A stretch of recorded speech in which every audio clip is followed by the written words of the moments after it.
सलाद की बात आते ही सभी को एक फील आता है कि बहुत हेल्दी चीज है, बहुत अच्छी चीज है, हमें खाना चाहिए और हम कोशिश भी करते हैं अपने खाने में हम सलाद खाते भी हैं, लेकिन इससे जुड़ी कुछ गलतियां भी करते हैं जो कि आपकी सेहत के लिए बिल्कुल ठीक नहीं है। और वेस्टर्न यूरोपियन तरीके से, मेडिटेरेनियन तरीके से कैसे सैलेड को हम यूज करें जिससे फर्टिलिटी बढ़े, ना केवल महिलाओं में बल्कि पुरुषों में। हेलो एवरीवन, स्वागत है आप सभी का यूट्यूब सहेली चैनल में। यूरोपियन तरीके से सैलेड अगर खाया जाए तो क्या प्रेगनेंसी जल्दी होगी? जी हाँ, ये बात सच है कि सैलेड बहुत हेल्दी होता है और सैलेड खाने से बहुत सारे फायदे आपको मिलने वाले हैं। लेकिन सैलेड में क्या खाना चाहिए, सैलेड कैसे बनाना चाहिए और कौन सा सैलेड है जो कि आपकी फर्टिलिटी को बूस्ट करता है। सबसे पहले हम समझते हैं कि सैलेड कहा किसे जाता है। सलाद का मतलब है कुछ रॉ वेजिटेबल्स, कुछ अनाज जो कि अंकुरित हों, भिगोए हुए हों, जैसे कि गेहूं हो सकता है, मूंग हो सकता है, चना हो सकता है।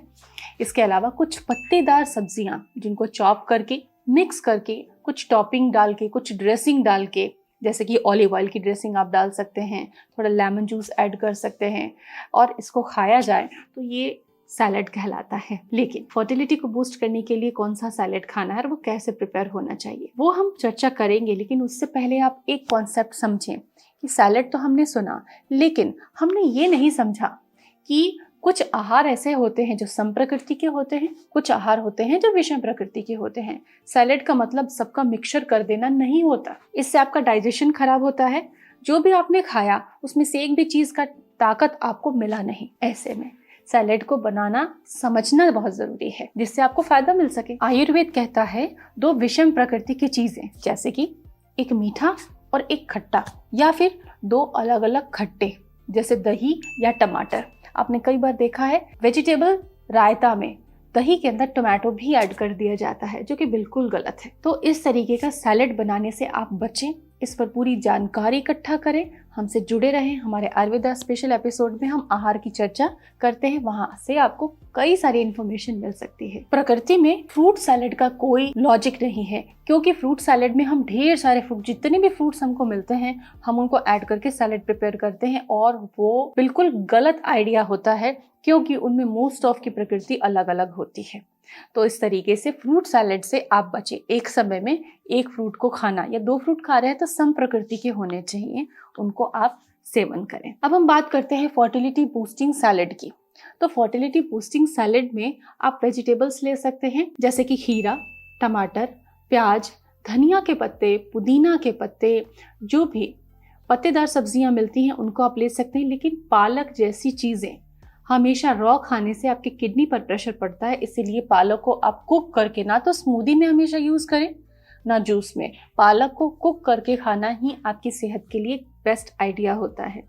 इसके साथ में रॉ चीज़ों के साथ में हम कुछ अंकुरित या उबले हुए चीज़ों को ऐड कर सकते हैं, जैसे कि अंकुरित चने, अंकुरित मूंग, अंकुरित गेहूं, इनको हम ऐड कर सकते हैं। फर्टिलिटी बढ़ाने के लिए हमको सैलेड में प्रोटीन, वेजिटेबल्स के साथ में प्रोटीन को ऐड करना चाहिए, क्योंकि प्लांट बेस्ड प्रोटीन से आपके हार्मोन बहुत जल्दी संतुलित होते हैं, ये स्टडीज में साबित हुआ है। तो ऐसे में अंकुरित अनाजों को कुछ वेजिटेबल्स के साथ में ऐड करें। थोड़ा सा olive oil, cold press virgin olive oil आप ऐड करें, ताकि स्निग्धता, जो आयुर्वेद कहता है ना फैट स्निग्ध करता है, तो स्निग्धता आए, जिससे कि आपके टिश्यू नरिश होंगे और हार्मोन्स बैलेंस होंगे। इसके अलावा थोड़ा सा लेमन जूस भी आप ऐड कर सकते हैं उसके अंदर। थोड़ा सा सॉल्ट, जो कि हिमालयन सॉल्ट हो तो बहुत ही अच्छी बात है, और आप उसका सेवन करें। जिन लोगों को थायराइड है वो क्रूसीफेरस वेजिटेबल्स को कच्चा बिल्कुल भी ना खाएं, जैसे कि पत्ता गोभी, ब्रोकोली, फूल गोभी और साथ में शलजम। इन चीजों को आप कच्चा ना खाएं। आप मूली, चुकंदर को भी अपने सैलेड में ऐड कर सकते हैं। तो ये सैलेड का एक गुड आइडिया होता है। सैलेड खाने का गुड टाइम क्या है? सैलेड आप कभी भी खा सकते हैं। आफ्टर मील, ब्रेकफास्ट में आप इस तरीके का प्रोटीन सैलेड बनाकर एक रिच हेल्दी ब्रेकफास्ट कर सकते हैं, जिससे कि मेटाबॉलिज्म सही रहता है, वेट कंट्रोल रहता है, साथ में फर्टिलिटी बूस्ट होती है। लेकिन पुरुषों के लिए सैलेड खाना आवश्यक ही नहीं, बहुत ज़्यादा आवश्यक है, क्योंकि अंकुरित अनाजों को अगर आप सैलेड में यूज़ करते हैं तो उसमें जिंक पाया जाता है और स्पर्म पैरामीटर्स के लिए, महिलाओं में सफलतापूर्वक इम्प्लांटेशन के लिए, IVF की सफलता के लिए जिंक बहुत ज़रूरी है।